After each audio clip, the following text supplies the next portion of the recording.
Le CRC, c'est le centre de recherche clinique de l'Est parisien. C'est une structure qui existe maintenant depuis 2011. On a pour objectif principal d'encourager la recherche clinique ici dans ce groupe hospitalier, qui est le groupe hospitalier de l'Est parisien. Et puis on travaille aussi en collaboration avec le groupe hospitalier des Diaconesses et de la Croix-Saint-Simon. On a comme spécificité d'être plurithématique, donc on s'intéresse à toutes les spécialités qui existent à l'hôpital, de l'enfant à l'adulte et en passant par tous les différents services qui existent. L'équipe, elle est constituée de 5 infirmières de recherche clinique, d'un médecin coordonnateur et de moi-même qui suis infirmière de recherche clinique et qui supervise l'équipe infirmière. On est également mobile, donc on se déplace dans les différents services. Les infirmières se déplacent, les infirmières de recherche clinique se déplacent dans les services où il y a des demandes, des besoins, avec 2 missions prioritaires. D'une part, accompagner les projets de type institutionnel qui sont coordonnés par un des investigateurs du groupe hospitalier. Ça, c'est notre première mission. La deuxième mission qui est prioritaire, c'est de favoriser la mise en place d'essais de phase précoce. Les essais de phase précoce sont les essais au tout démarrage de développement, par exemple, d'un médicament, d'une nouvelle stratégie.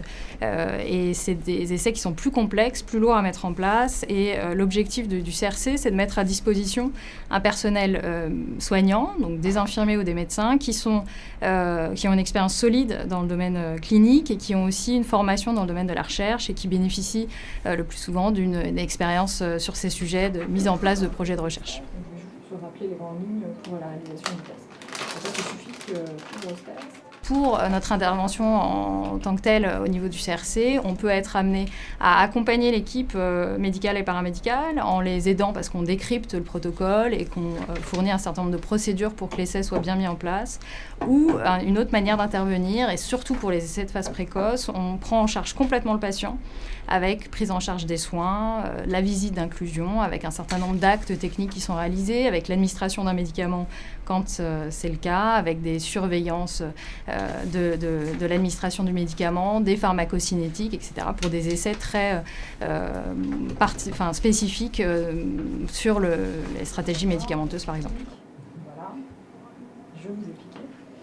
Quand vous avez accompagné toutes les étapes de participation à un projet de recherche et que vous avez accompagné un patient pour être sélectionné, être inclus, recevoir l'intervention, revenir pour les différentes visites de suivi, évidemment, vous êtes aussi identifié par le patient comme un des interlocuteurs privilégiés auxquels il va pouvoir poser des questions, au même titre qu'il les posera à l'investigateur.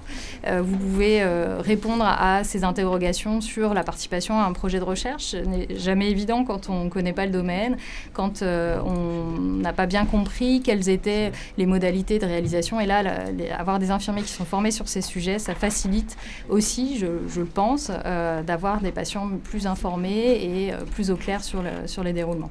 Quand on a un projet de recherche clinique qui marche bien dans l'ensemble, on peut répondre plus vite à la question de recherche. Et ça, en soi, c'est une plus-value indirecte ou directe pour le patient.